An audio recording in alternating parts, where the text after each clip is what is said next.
Hi అండి, అందరికీ welcome back to our channel wow kitchens. ఇంట్లో సింపుల్గా దొరికే ఫ్రూట్స్తో సూపర్ క్రీమీ డిజర్ట్ చేయాలనుకుంటున్నారా? ఈరోజు మనం చేసేది కస్టర్డ్ ఫ్రూట్ సలాడ్. ఈజీగా, క్విక్గా, పర్ఫెక్ట్ సమ్మర్ ట్రీట్. దీనికోసం ముందుగా స్టవ్ మీద ఒక గిన్నె పెట్టుకొని ఒక పెద్ద గ్లాస్ పాలు పోసి బాగా మరిగించుకోవాలి.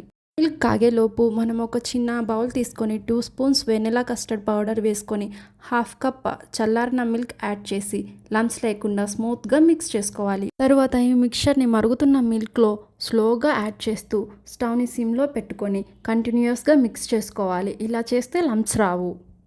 ఇప్పుడు ఒక పావు కప్ షుగర్ యాడ్ చేసుకొని బాగా కలుపుకోవాలి. నేను షుగర్ని తక్కువగా యూస్ చేస్తున్నాను, ఎందుకంటే మనం తర్వాత ఫ్రూట్స్ యాడ్ చేస్తాం కాబట్టి అవి న్యాచురల్గా స్వీట్గా ఉంటాయి. థిక్ కన్సిస్టెన్సీ వచ్చాక స్టవ్ ఆఫ్ చేసి పక్కన పెట్టి నార్మల్ టెంపరేచర్కి రావడానికి కొంచెం టైం ఇవ్వాలి. ఈ గ్యాప్లో మనం ఫ్రూట్స్ అన్ని స్మాల్ పీసెస్గా కట్ చేసి పక్కన పెట్టుకుందాం. ఇంపార్టెంట్గా గుర్తుపెట్టుకోవాల్సింది ఏంటంటే, మీరు వాటర్ మెలన్ మాత్రం కస్టర్డ్ సలాడ్లో యూస్ చేయకండి, ఎందుకంటే దానిలో వాటర్ కంటెంట్ ఎక్కువగా ఉంటుంది కాబట్టి కస్టర్డ్ పల్చగా అయిపోతుంది. మిగతా ఇంట్లో అవైలబుల్గా ఉండే ఫ్రూట్స్ అన్నీ యూస్ చేసుకోవచ్చు.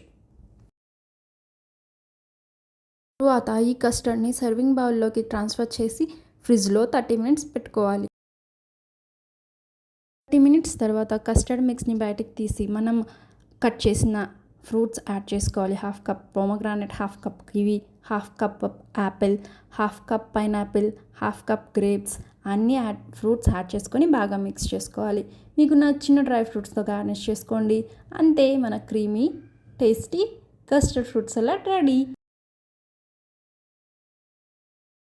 ఈ సండే లంచ్ తర్వాత ఇలా ఒకసారి ట్రై చేయండి, మీకు డెఫినెట్లీ నచ్చుతుంది.